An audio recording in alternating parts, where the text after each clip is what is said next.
mình xin dòng na wat lệ cha nhà ha kita là dòng bờ thế mình nu ngem ju ken du u ban reng kat bat u blay pet cha shua chen pan yo cha la di pet cha shua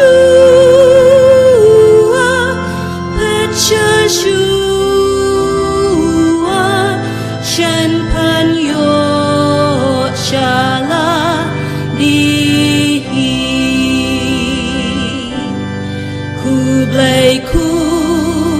Kublai du ya baro ibaha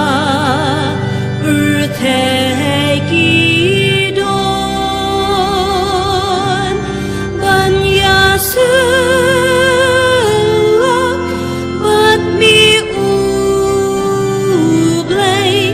kata shisha ngamon dontang kata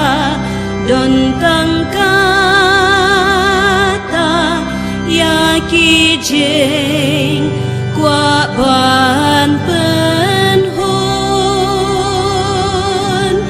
dontang kata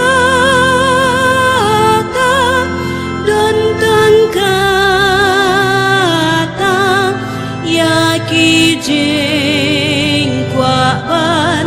penhon alimi ba kam itenan yakijeng tabelin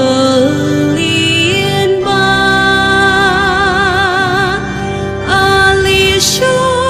alishandu hagadonut pemiten natrai yangan penploy ken rat penploy ken